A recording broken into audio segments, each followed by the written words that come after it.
아침목에 오신 여러분들을 환영하고 축복합니다. 하나님께서 새로운 날을 허락하셨는데요. 새로운 날에 걸맞는 새로운 은혜로 오늘 하루 우리 인생을 지킬 줄 믿습니다. 오늘은 제사장의 직분 위임이라는 제목을 가지고 출애굽기 29장 1절부터 9절까지 말씀을 좀 더 살펴봤으면 좋겠습니다. 우리 6절부터 7절 말씀을 같이 한번 읽어볼까요?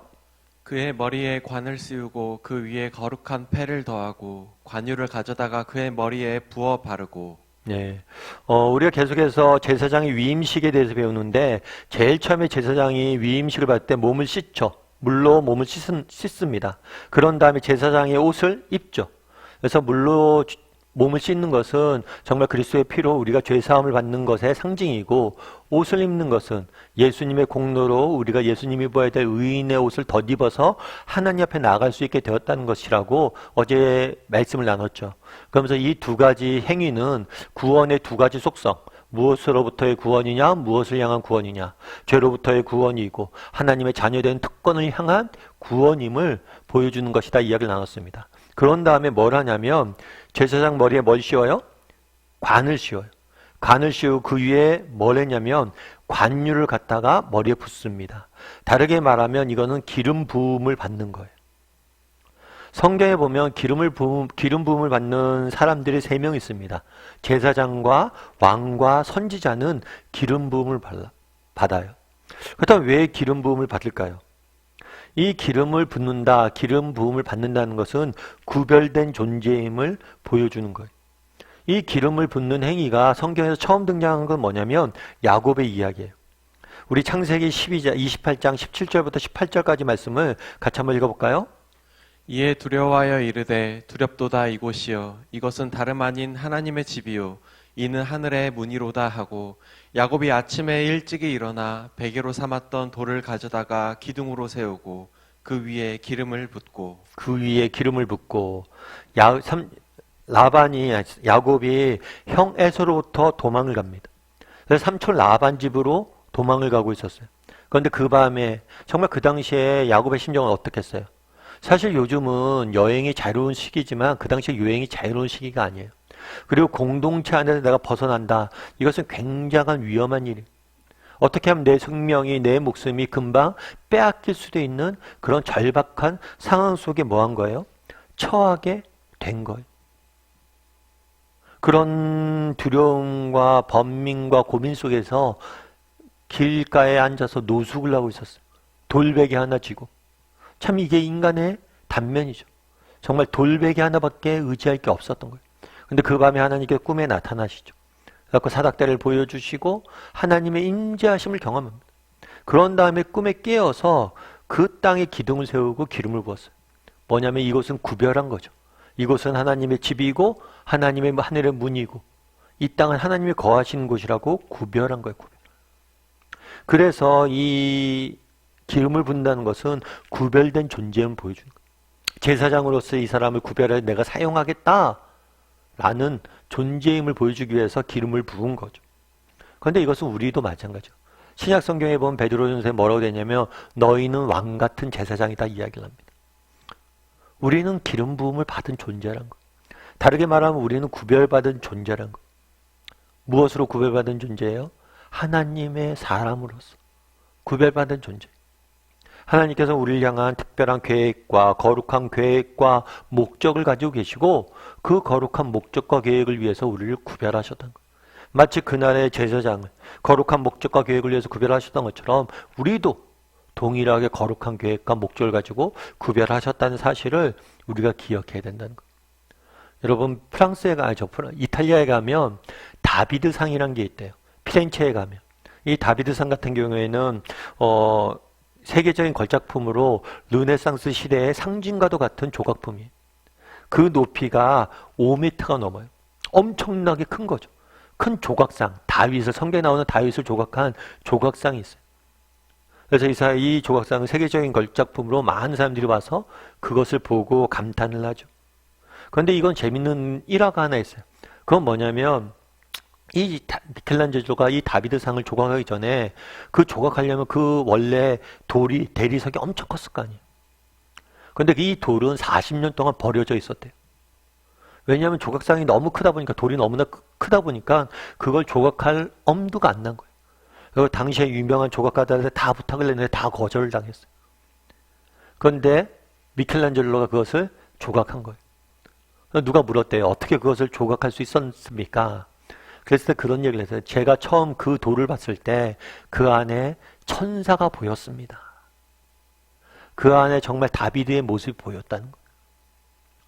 참 그 얘기를 듣고 제가 감동이 있더라고요. 버려진 돌이잖아요. 아무도 관심 없고 정말 아무도 쓸모없는 돌이다. 흉물이다 이야기했죠. 그런데 미켈란젤로의 눈은 뭘 본 거예요? 그 안에서 다비드를 본 거죠. 우리 하나님도 마찬가지.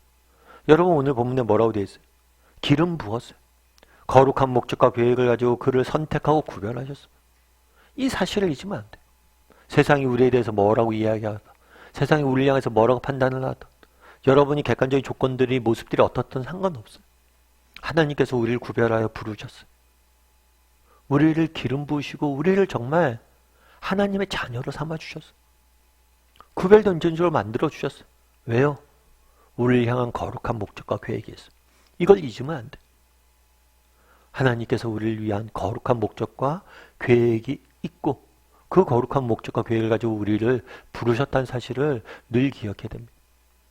그런데 이 기름 붓는 행위는 되게 재밌는 게 있어요. 그건 뭐냐면 기름을 붓잖아요. 기름을 붓는데 보통은 고대사에서 어디에 기름을 바르냐면 방패에 발라요. 방패에 기름을 발라놓으면 창이 오면 잘 비껴나가겠죠. 더 잘 보호하겠죠. 그래서 이 기름을 붓는 행위는 어떤 행위라고 부르냐면 보호와 방패의 상징으로 보는 거예요.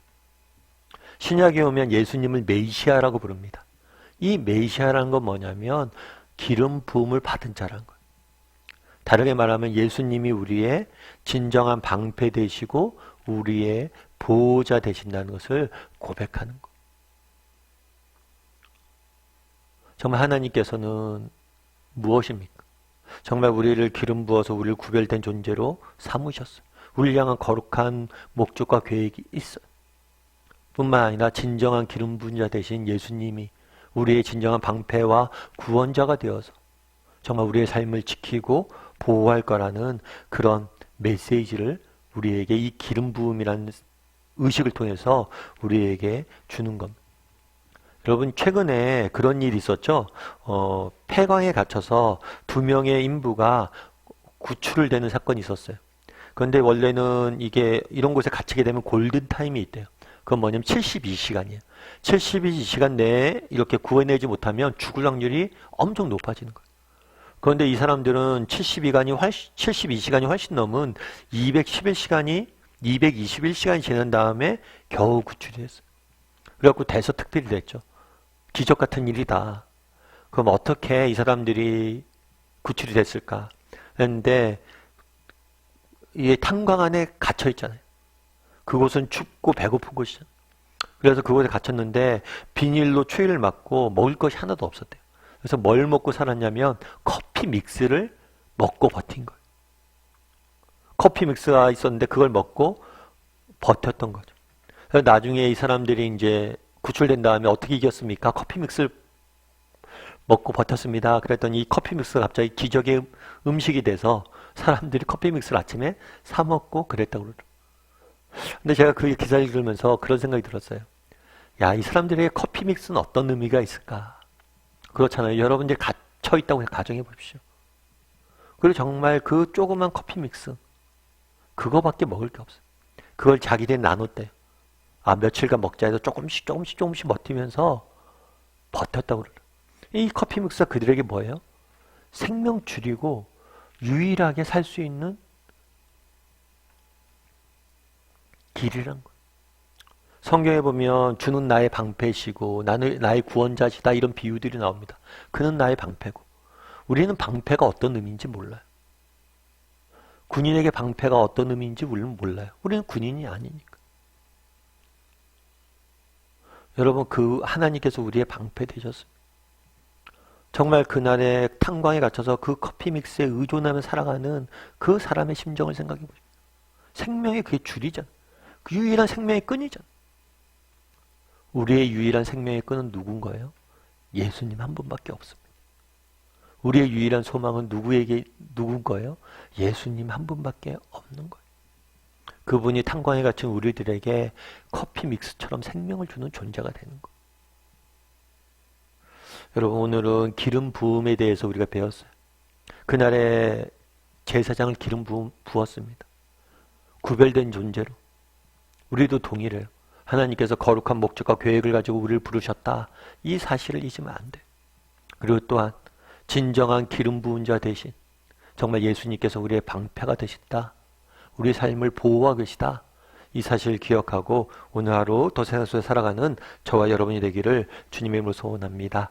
우리 이시 함께 기도했으면 좋겠는데요. 기도할 때 오늘 말씀 기억하면서 기도했으면 좋겠습니다. 정말 하나님께서 우리를 정말 거룩한 목적과 계획을 가지고 부르셨습니다. 이 사실을 기억하게 해달라고. 정말 삶을 살면서 지치고 힘들 때가 있습니다. 그럴 때라도 하나님께서 나를 부르시고 나를 세우시고 나를 통해서 일하길 원하신다. 나를 향한 거룩한 계획이 있다. 목적이 있다. 이 사실을 기억하고 이 땅에서 살아갈 수 있는 사람들이 되게 해달라고, 믿음 잃지 않고 살아갈 수 있는 사람이 되게 해달라고 기도해 주시고, 또 정말 우리의 유일한 방패 되시고 구원자 되신 분은 하나님이세요. 예수님 한 분밖에 없어요. 그분께 나아가면 그분이 우리에게 생명을 주실 것이고 힘 주실 것이고 우리를 승리케 하실 거예요. 그 하나님을 날마다 의지하고 그분만을 붙잡고, 정말 탄광에 갇혀서 커피 믹스만을 의지하고 살아갔던 것처럼 그분만을 붙잡고 의지하며 살아가는 사람들이 되게 해달라고 이 시간 한 목소리로 같이 기도했으면 좋겠습니다. 또한 기도하실 때 오늘 하루 우리 인생을 지켜달라고 함께 기도하도록 하겠습니다. 같이 기도하시겠습니다.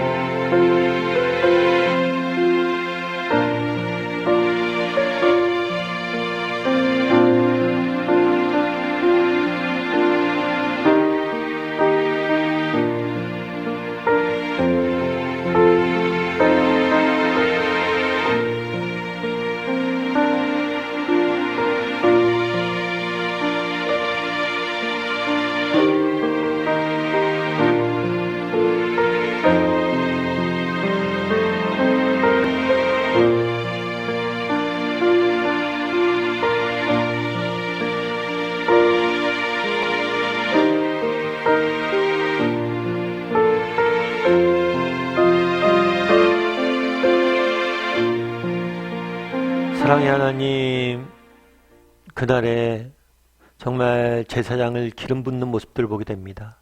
내가 구별하여 너를 불렀다. 너는 내 것이다. 말씀하신 하나님의 모습들을 보게 됩니다. 하나님께서 우리를 향해서 동일하게 거룩한 목적과 계획을 가지고 우리를 구별하고 부르셨음을 믿습니다. 그런 믿음을 가지고 정말 어떤 상황 속에도 낙심하지 말고 믿음의 길을 끝까지 걸어가는 우리 모두가 될 수 있도록 주여 붙잡아 주시옵소서. 또한 진정한 기름 부자 되신 예수님께서 우리의 방패 되시고 구원 되실 겁니다. 정말 어떤 상황 속에서라도 그분을 붙잡고 그분을 갈망하고 그분만을 소망하며 살아갈 수 있는 우리 모두가 될 수 있도록 주여 붙잡아 주시옵소서.